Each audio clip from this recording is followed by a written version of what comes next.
ആലീസിന്റെ അത്ഭുത ലോകം. 7 വയസ്സുള്ള ഒരു മിടുക്കി പെൺകുട്ടിയാണ് ആലീസ്. വെറുതെ ഇരിക്കാതെ എപ്പോഴും എന്തെങ്കിലും ചെയ്തുകൊണ്ടിരിക്കാനാണ് അവൾക്കിഷ്ടം. ഒരു ദിവസം തടാകക്കരയിലിരുന്ന ആലീസിന്റെ ചേച്ചി പുസ്തകം വായിക്കുകയായിരുന്നു.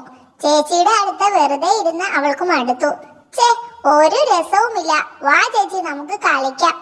ശല്യപ്പെടുത്താതെ പോയേ, ഞാൻ ഈ പുസ്തകം ഒന്ന് വായിക്കട്ടെ. ചിത്രങ്ങളില്ലാത്ത ഈ പുസ്തകം എന്തിനു കൊള്ളാം. പെട്ടെന്ന് അവിടെ നിന്നും ഒരു ശബ്ദം. നേരം വല്ലാതെ വൈകിയല്ലോ. അതാരാ? ഹമ്പടാ, ഒരു മുയൽ. അവൻ വാച്ചിൽ സമയം നോക്കുകയാണല്ലോ. പിന്നാലെ ഒന്ന് പോയി നോക്കാം. ഇന്ന് രാജ്ഞിയുടെ ചീത്ത കേട്ടത് തന്നെ. ആലീസ് മുയലിന് പിന്നാലെ ഓടി. ഓടി ഓടി തളർന്നു. അവൻ ആ മാളത്തിലേക്ക് കയറുകയാണല്ലോ. ഇതിലൊന്ന് കയറി നോക്കാം. ഇതൊരു തുരങ്കമാണല്ലോ. അവൾ തുരങ്കത്തിലൂടെ മുന്നോട്ട് നടന്നു. പെട്ടെന്ന് അഗാധമായ ഒരു കുഴിയിലേക്ക് ആലീസ് കാൽ വഴുതി വീണു. അമ്മോ, രക്ഷിക്കണേ, ഞാൻ വീഴുന്നേ. എന്നാൽ വളരെ പതുക്കെയാണ് ആലീസ് താഴോട്ട് പോയിക്കൊണ്ടിരുന്നത്. അമ്മോ, താഴെ എത്തുന്നില്ലല്ലോ, എന്തൊരു ഇരുട്ടാ. വീഴുന്നതിനിടെ വശങ്ങളിൽ ആലീസ് പലതും കണ്ടു. ഹായ്, ഇതെന്താ? അലമാരകളും പുസ്തക ഷെൽഫുകളും. അത്ഭുതമായിരിക്കുന്നു. ഹയ്യടാ, ഓറഞ്ച് ജാം, ഇതെടുത്തേക്കാം. ഇതിലൊന്നുമില്ലേ? താഴത്തേക്ക് എറിഞ്ഞാലോ? അല്ലെങ്കിൽ വേണ്ട, ഇവിടെ തന്നെ വെച്ചേക്കാം. ഒടുവിൽ അവൾ താഴെ എത്തി. ഭാഗ്യം, ഒന്നും പറ്റിയില്ല. ഞാനിത് എവിടെയാ? ആ മുയലച്ചനല്ലേ അത്? ഇന്ന് ഒരുപാട് വൈകി.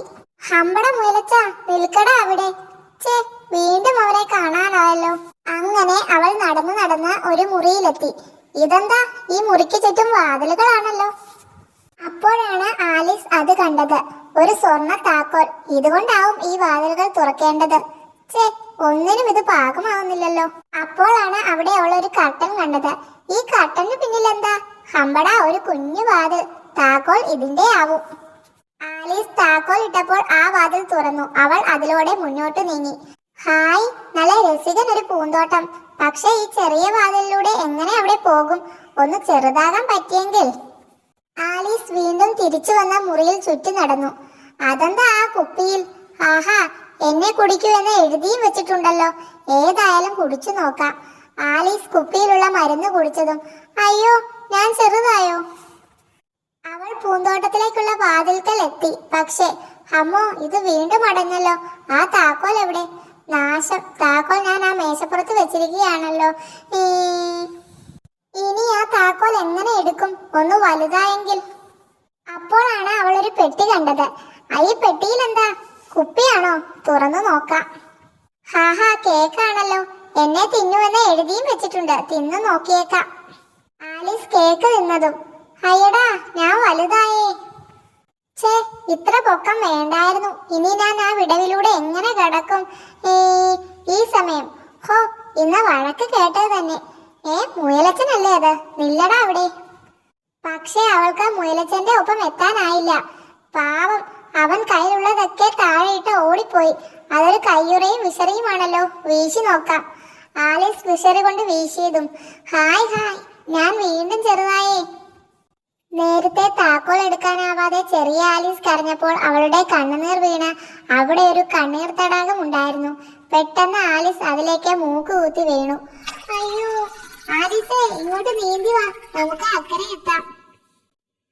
എലിക്കുട്ടനൊപ്പം പോയ ആലീസ് തടാകക്കരയിൽ ഒറ്റയ്ക്കായി. അപ്പോൾ ഇതെന്തൊരു ദിവസം. ഒരു കയ്യുറയും വിശറിയും എവിടെ പോയോ ആവോ? വെളുത്ത മുയലച്ചൻ. മുയലച്ചൻ ആലീസിനെ കണ്ടു. നീ വേഗം പോയി എന്റെ കയ്യുറയും വിശറിയും എടുത്തു വന്നേ. ദാ ആ കാണുന്നത് എന്റെ വീട്. ഞാൻ നിന്റെ വേലക്കാരിയാണെന്ന വിചാരം. പക്ഷെ തൽക്കാലം ഇവൻ പറയുന്നത് കേൾക്കാം. ആലീസ് വെളുത്ത മുയലച്ചന്റെ വീട്ടിലെത്തി. അവിടെ കണ്ട ഒരു കുപ്പിയിലെ മരുന്ന് അവൾ എടുത്തു. ഇതൊന്ന് കുടിച്ചു നോക്കാം, ചിലപ്പം ഇനിയും ചെറുതാവും. കുപ്പിയിലെ മരുന്ന് കുടിച്ച ആലീസ് ഇത്തവണ പർവ്വതം പോലെ വലുതായി. അമ്മോ, ഭൂതം! ഇത് ഞാനാടോ, പേടിക്കില്ലേ? ആലീസിനെ മുയലച്ചൻ തിരിച്ചറിഞ്ഞില്ല. പോ ഭൂതമേ. അയ്യോ, എറിയല്ലേ. പക്ഷേ മുയലച്ചൻ എറിഞ്ഞ കല്ലുകളെല്ലാം കേക്കുകളായി. ആലീസ് അതെടുത്ത് കഴിച്ചു. ഹാവ്, ഞാൻ വീണ്ടും ചെറുതായല്ലോ. അതെ, അത്ഭുതം. ആലീസ് അവിടെ നിന്ന് നടന്ന് എത്തിയത് ഒരു കാട്ടിലായിരുന്നു. ഒരു ജീവിയെ പോലും കാണുന്നില്ലല്ലോ. ഹായ്, ഒരു പൂമ്പാറ്റപ്പുഴു. പുഴുവേ, ഒന്നിങ്ങോട്ട് നോക്കൂ, നമുക്ക് സംസാരിച്ചിരിക്കാം.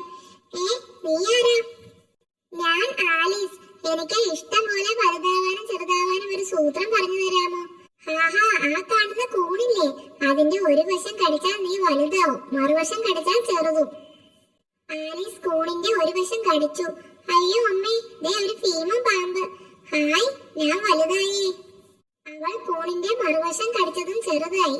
ഹാഹാ, ഈ കൂൺ ഉഗ്രൻ തന്നെ. അവൾ അവിടെ നിന്ന് നടപ്പ് തുടർന്നു. അപ്പോൾ ആലീസ് ഒരു പൂച്ചയെ കണ്ടുമുട്ടി. നീ ആരാ? ഇവിടെ എവിടെയെങ്കിലും മനുഷ്യരുണ്ടോ? ഞാൻ ചെഷയർ. നേരെ പോയാൽ നിനക്ക് ഒരു കൊച്ചു വീട് കാണാം. അവിടെ ഒരു തൊപ്പിക്കാരനും അയാളുടെ മാർച്ച് എന്ന പേരുള്ള ഒരു മുതലയുമുണ്ട്. അവൾ ചെഷയർ പറഞ്ഞ തൊപ്പിക്കാരന്റെ വീട്ടിലെത്തി. വരൂ പെൺകുട്ടി, ഞാൻ ഹാറ്റർ, ഇതാ മാർച്ച്. ഇവിടെ ഇരിക്കാനുള്ളതൊന്നും ഒഴിവില്ല. ഞങ്ങൾ ഒരു പ്രധാന ചർച്ചയിലുമാണ്. നിനക്കും താല്പര്യമുണ്ടെങ്കിൽ പങ്കെടുക്കാം. ഹാറ്ററും അയാളുടെ ഒരു മാർച്ച് മുയിലും ഇവിടെ ഒരു രസവുമില്ല. വേഗം പുറത്തു കിടക്കണം.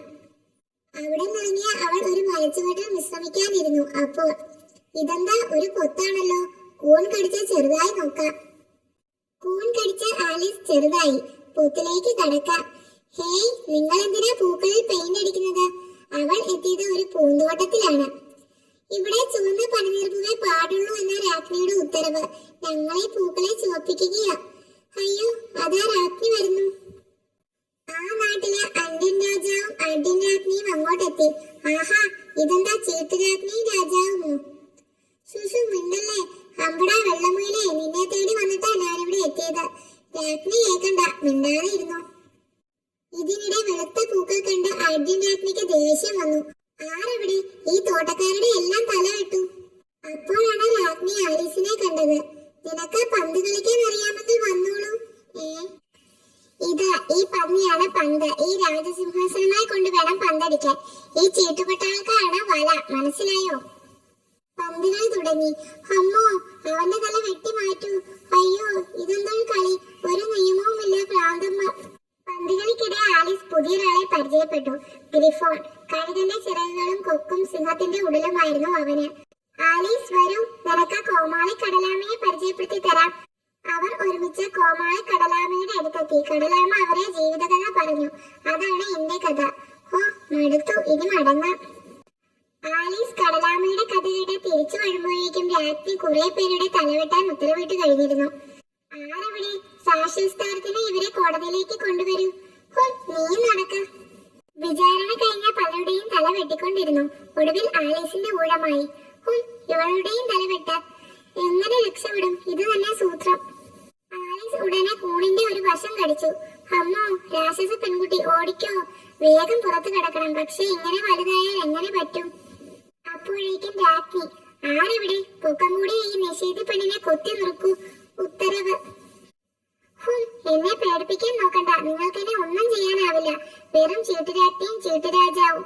ആരെവിടെ? അവളെ ആക്രമിച്ചു കൊല്ലൂ. അയ്യോ. അടുത്ത നിമിഷം. അമ്മോ, ഞാൻ ചത്തേ. ആലീസെ, കണ്ണു തുറക്ക്. എന്ത് സ്വപ്നമാണ് നീ കണ്ടത്? അതുവരെ നടന്നതെല്ലാം ഒരു സ്വപ്നമായിരുന്നു. ആലീസ് അവൾ കണ്ട സ്വപ്നം ചേച്ചിയോട് പറഞ്ഞു.